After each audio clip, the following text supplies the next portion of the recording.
Today's video will discuss chapter 9.3, multiplying and dividing monomials. So today we're going to talk about a couple of ways of solving this. I'm going to show you a shortcut, but I want you to remember that it's a shortcut, and ideally I'd really like for you to understand the reason why this shortcut works, and not just memorize the shortcut. And so a lot of people talk about using addition as a shortcut in multiplication. I want to kind of show you why that's going to work. So if this is x to the third is the same as x times x times x. Okay, so I'm going to write that like this, and then I'm going to group these four, x times x times x times x. So this is x to the third, and this is x to the fourth. So if that's true, then there are 1, 2, 3, 4, 5, 6, 7. So there are x to the seventh power. Right? And so my answer for x to the third times x to the fourth would be x to the seventh. Now a shortcut, so that you don't necessarily have to write this out the long way each time, is to take these two exponents and you can add them together. And so 3 plus 4 becomes 7. The key thing to remember in this type of problem is that it is a multiplication problem in which you are using addition as a shortcut and not an addition problem. Okay, I'm going to show you an example of how people make a mistake in just a moment.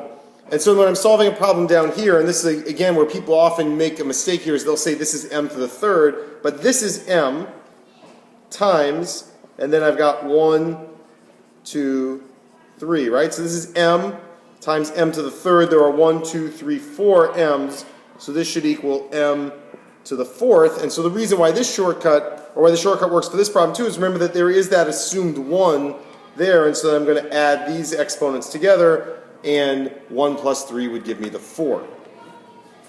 All right, well, here is an example of how people often make a mistake.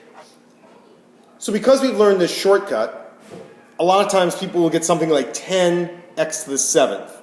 Okay, and I want to show you why 10x to the seventh is not the correct answer. So one thing to remember is this is 2 times x to the third times 8 times x to the fourth, which means that I can rewrite it like this, and it should say the exact same thing.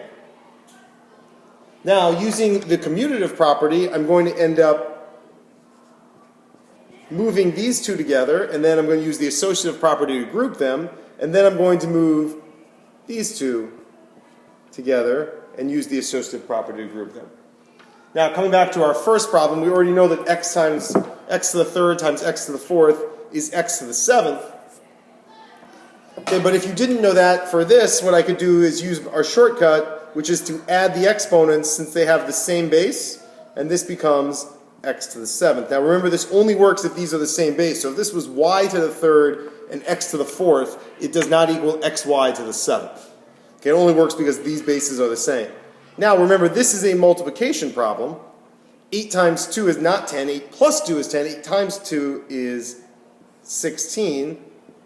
Right? And so then what I can do is, I don't necessarily need the dot there, I can just put them together, and this is 16x to the seventh. So how can you use a shortcut to solve this?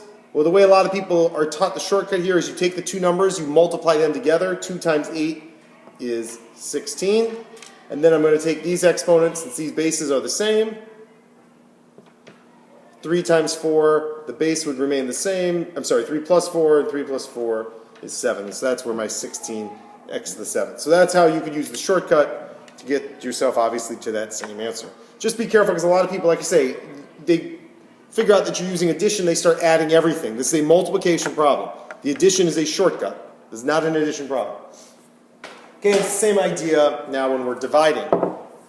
Okay, and as we divide, keep in mind that since division is the opposite of multiplication, my shortcut is actually going to end up being the opposite of addition, but so that you know where this shortcut is coming from, c to the seventh I could write as 1, 2, 3, 4, 5, 6, 7. There are 7 c's on top, and then I'm going to have 2 c's on the bottom.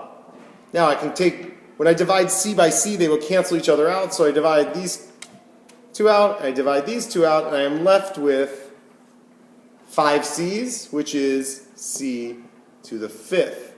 Right? And so a lot of people then have figured out, or hopefully some of you are figuring out now, that the idea is that I can use the opposite shortcut. So since division is the opposite of multiplication, subtraction would be opposite of addition, so 7 minus 2 equals 5. But again, this is why you're subtracting, because you are actually taking these two and subtracting out these two, which leaves you with the 5.